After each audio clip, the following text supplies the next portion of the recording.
Why are most people average, pathetic, and live boring lives? I'm going to tell you exactly why on this episode of the Bedros Keuilian Show. Hey guys, welcome to the show. We're going to have a really awesome episode here for you today. Listen, if you're on YouTube, thank you so much for helping us blow up YouTube. If you guys are listening to this on all the other podcast platforms, Spotify, iTunes, whatever other platform, go to YouTube. I'm really actively working hard to build my YouTube account, and I want to do some really cool shit on here for you guys on YouTube over the next year in 2023. So with that said, if y'all can just help subscribe to my YouTube channel, I promise you I will keep adding value. I will not bring any sponsors on this show ever because one, hey, if you're going to buy something, you got to buy from me because my products are awesome, and that is that. That's all the pitch I'll give you. If you want to know what my products and companies are, just look in the description box below on YouTube. But I want to make this free. The reason the Bedros Keuilian Show exists on podcasts and on YouTube is because at 48, I've been very blessed to be able to have many companies that have helped build me a ton of wealth. And I can promise you this, that money alone does not make you happy. Giving away a lot of money, being generous with money, being able to serve humanity makes me happy. So can you buy happiness with money? Yes. And anyone that says money doesn't buy you happiness hasn't given away enough money. You give away enough money and you'll see how happy it'll make you when you begin to serve humanity with your money. You can do a lot of good. You can build wells, you can build schools, you can help kids, you can help hospitals and churches and charities and organizations. But anyways, all this to say that I just want to thank you guys with massive gratitude from the bottom of my heart. In fact, you know what? Consider this one of my gratitude text messages to all of you. Y'all know that part of my morning routine is to send out 3 gratitude text messages to 3 people in my life that I am grateful for, that I admire, who have helped me in my come up. And every morning I just send out 3 random text messages to 3 people in my life who I love. Consider this one of those text messages, right? So I'm telling you, all of you on all the platforms, thank you for giving me your time and attention. Most of all, thank you for taking action on this stuff. Otherwise, it's just information. It'll motivate you, but it'll do nothing more than motivate you if you don't take action on it. If you actually take action on it, you will make more money. You will have a better life. You'll be fit. You'll be jacked. You'll be self-evolved. You will be able to be an agent of change. And that is what we want to do, is to be an agent of change. But going back to the topic of this show, why are most people living a life of average, of mediocrity, of just pathetic, boring lives? I'm going to tell you, it's because they compromise. They continuously compromise on their goals and dreams. And I want to give you a story, somewhat funny, but very related to this. So y'all know that one of my businesses, one thing that I do is I coach and consult entrepreneurs. And when I first started coaching and consulting, I don't know, some 18, 19 years ago, this dude in Northern California hired me to coach him in his business. And he's got a big gym, and typically at the time I had just started it, so he was like my second coaching client. And the first coaching client flew out to me, coached him up for 2 days, and then they flew home. And then I would do like some monthly coaching calls to make sure that everything we talked about is sticking and that they're holding themselves accountable to the stuff that we talked about during their meeting in person. But this particular guy in Northern California, he's like, listen, bro, can you just come out to Northern California and visit me? Because I really feel like if you saw my gym, you would be able to help me more. And I was like, well, you know what? Quite honestly, I just started coaching and consulting. I was really excited about building that business. And so I said, tell you what, I'll come out.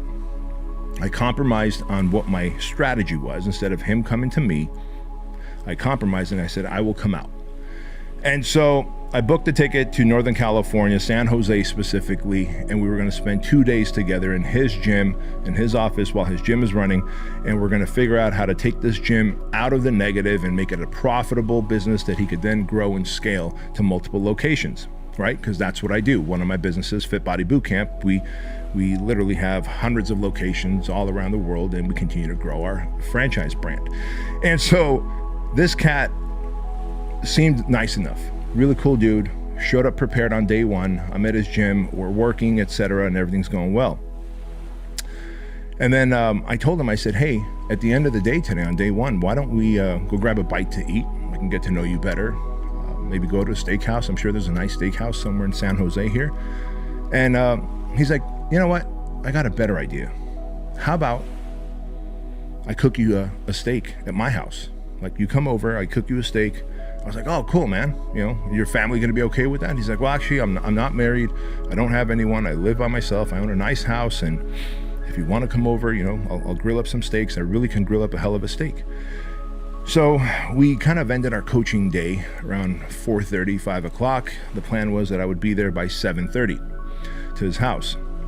Went to my hotel, decompressed a little bit, and then took my rental car and drove to his house. Got there at 7:30. Man, he opens the door, beautiful home. Everything smells amazing, man. It's just like this amazing house, giant kitchen, like all like chef industrial cooking accoutrements. And homeboy's like grilling up a mean steak and like side of mushrooms and onions and a baked potato, and he's got some leafy greens. Like, man, you are amazing at this stuff. And then when we sat down and we ate, he poured some wine and stuff, and the steak was spectacular, right? So, we're shooting the shit. A couple hours go by. It's around 8:30 at this point, closer to 9 o'clock maybe. And I'm like, hey, look, I'm going to call it a night. I'm going to bounce. He's like, no, I've got a surprise for you. I'm like, what do you mean you got a surprise for me? He goes, yeah, I got a surprise for you. I go, I'm thinking like dessert. And he goes, just hang out for a few more minutes. And maybe 9:30 comes around and the bell rings. Ed, have I told you this story before? Bro, this is going to blow you away.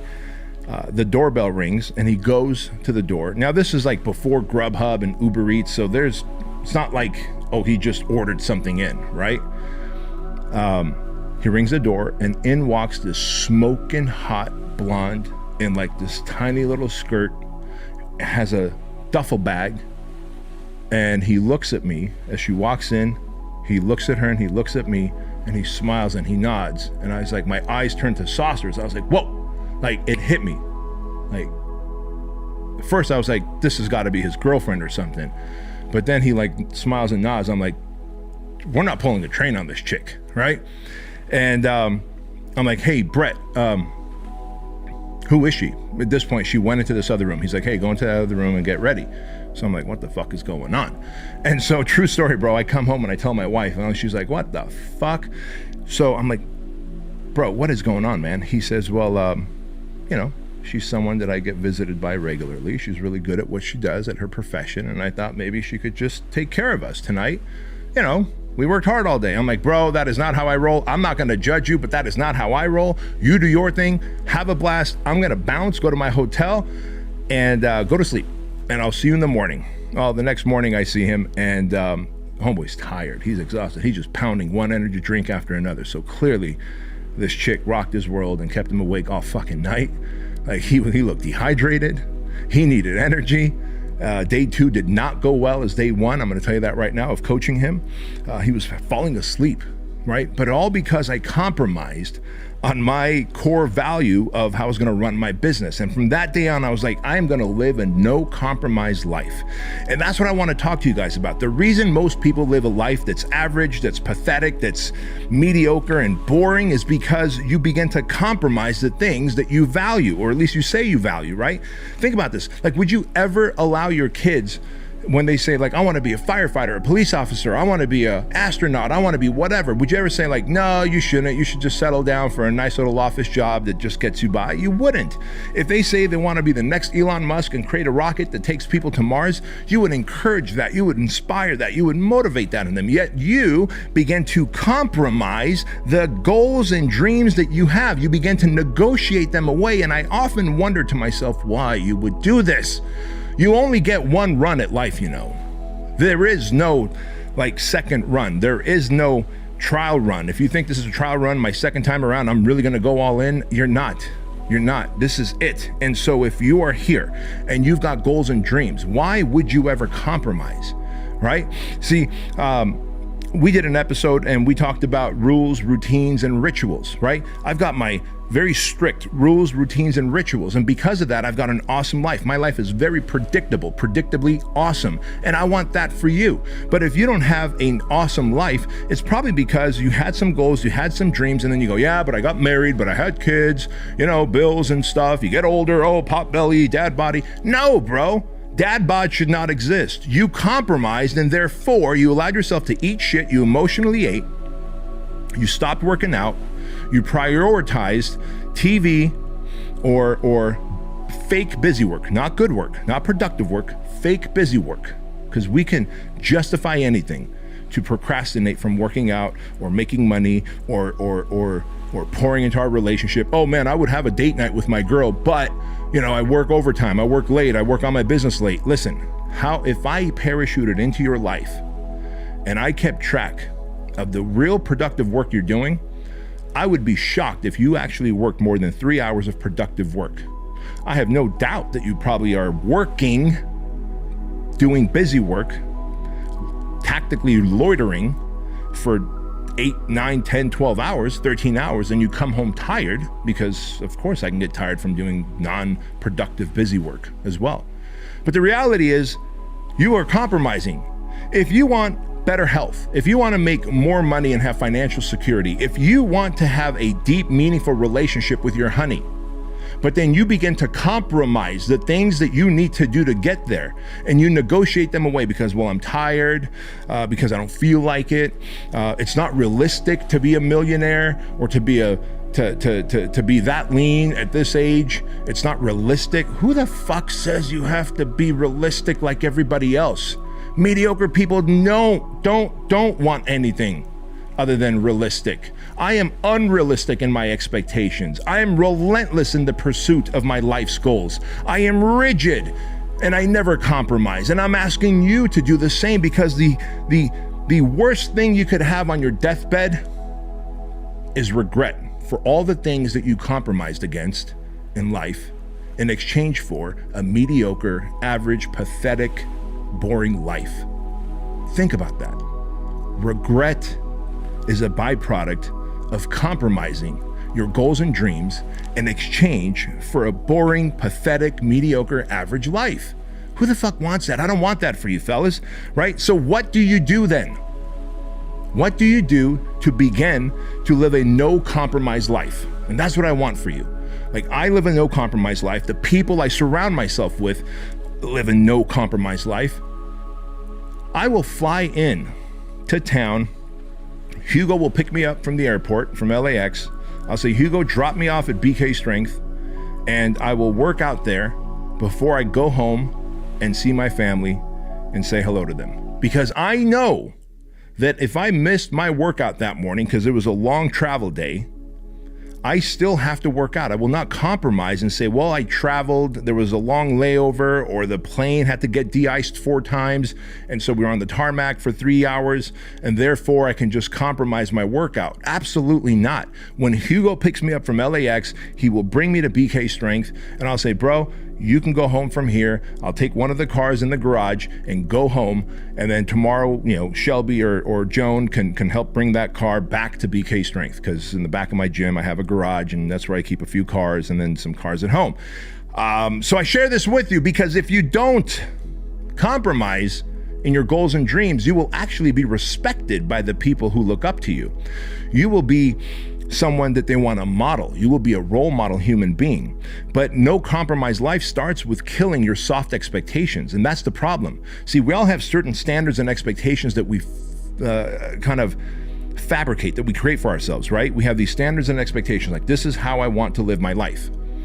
But if they are soft expectations, meaning they're pliable, that you are willing to compromise and negotiate them away, when you are late, when you are tired, when things aren't convenient, you will compromise them. When someone wants to talk you out of it, oh, come on, can't you just skip your workout? Come on, can't you just come home early? Come on, can't you just have an extra drink? Come on, can't you just stay awake an extra hour? And if you go yes to that because you are compromising against your core values and character, against your goals and dreams in life, you become a piece of shit who will die with regret. On the flip side, I want to die, and I want you to die when you're old and ripe with these amazing memories. I want you to die with this smile on your face that goes, man, I lived a life of no compromise. I lived a life that I did way more things than anyone would have expected me to do. I achieved so much. I had so many great experiences. I've got such great memories, and I wouldn't change a thing. That's how I want to die. not with regret that I died fat, or I died sick, or I died broke, or I died without having loving up my family enough. What a pathetic way to go, man. And so when you compromise on those things that matter to you in exchange for something else, you negotiate those dreams, you are making a massive mistake, my friend. Massive mistake. So then what do? We kill soft expectations, number one. Number two, we set high standards of expectations and we make them rigid, as in no compromise life. Third thing we do is that we become unreasonable. Now, I know this is going to shake some people up because everybody around you is like a crop duster, right? If you read my book, Man Up, then you know I talked about crop dusters and fighter jets. Crop dusters are people who kind of, they hit the snooze button, they wake up late, they're always in a rush, they're kind of letting their emotions run their life, their thoughts, feelings, and emotions. These are the kind of men who just how they feel determines what they do. They give into their impulses. Those are crop dusters. They always just barely get by. They have this body that you look at them and you're like, fuck, bro, you look 10, 15 years older than you really are, right? Those are crop dusters. And then fighter jets are people who are like just driven, focused, have consistency, have discipline, live a life of purpose, and are passionate about what they do. Like, they are unreasonable, and I need you to become unreasonable to live a no compromise life. And if you are willing to do that, then you will have an amazing life. Now, I got to tell you this, that it will take way more effort than you think. Like, people will begin to go like, why are you doing this? This sounds so unreasonable. This seems so rigid. This seems so out of character for who you are. Yes, it is out of character because I'm becoming 2.0, motherfucker. I'm becoming a higher version of myself. I'm becoming the idealized man. I want to become the man that my children look up to and idealize. I want to become a role model. I want to be able to impact and influence and man, inspire people. The 1.0 version of you who's crop duster is not going to do that. It is the fighter jet version of you who will do that. It is the man who does not compromise on his goals and dreams. It is the man who sticks to his core values. It is the man who draws a line in the sand and says, no matter what, I will do these things to become 2.0. And the people around you who decide that they don't jive with that, and I tell you why, they will not jive with it. When you begin to change and you begin to evolve and you become the better version of yourself, what they do is they begin to project their insecurities on you. All these motherfuckers who said that they were your friends, that they're your homies, that they're your buds, they're your coworkers, happy hour, this and that. The moment you're like, sorry guys, I'm not doing happy hour. In fact, I'm gonna leave work and go and work out. They're gonna be like, they're gonna start talking shit. Oh, look at you all healthy. Look at you. You're gonna have abs. Is that what you're gonna do? You're gonna have abs? Guess what? Go look at you. You're gonna have titties? You're gonna have fucking diabetes? You're gonna die of cancer?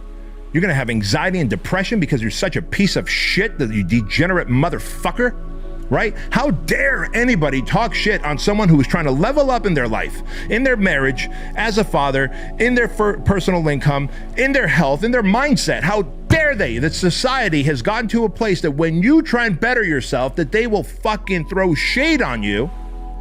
I believe that you have the right to throw shade right back. And you just slap their fucking gelatinous little titties and go, look at this. I could fucking milk you, bro. I could milk your little titties. So I'm gonna go to the gym and build some fucking pecs while you go and drink booze and pump out estrogen. Now listen, man, I'm not trying to say you ought to be that level of an asshole. I can be that level of an asshole because I am, and I'm passionate and I give a shit. And if you want to, you should, but I am saying be unreasonable in your expectations. I don't take shit from anyone. I don't want you to take shit from anyone like that, because you only live one life, right? But I'm telling you right now, guys, it is going to be more difficult than you think, because people are going to throw shade, people are going to talk shit. Your limiting beliefs are going to try and talk shit on you.